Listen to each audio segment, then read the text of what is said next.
लगायत 12 वडाका सबै विद्यालयका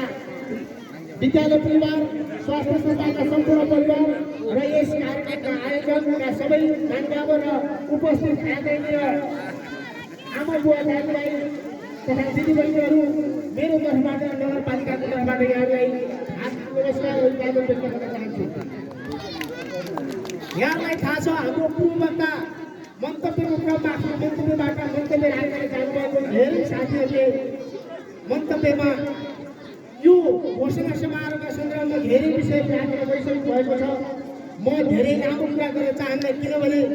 समय पाबन्दी छ, एकातिर चिसो मौसम छ, साना नानीहरू बालबालिकाहरू हुनुहुन्छ, टाढाबाट दिदीबहिनी दाजुभाइहरू सहभागी हुनुभएको छ, तपाईँहरू आत्तिनु भएको छ र म सर्वप्रथम यो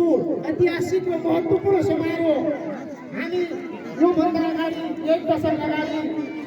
तत्कालीन गाउँ विकास समिति हुँदाखेरि ओडिएफ भनेर अथवा खुल्ला दिशामुक्त वडा र गाउँ विकास समिति हुँदै जिल्ला विकास समिति र राष्ट्रिय स्तरमा नेपाललाई खुल्ला दिशामुक्त नेपाल घोषणा गर्ने कार्यक्रम 1 दशक अगाडि सञ्चालन गर्थ्यो। अहिले नेपाल सरकार अथवा हाम्रो संविधानमा कानुनमा भएको व्यवस्था बमोजिम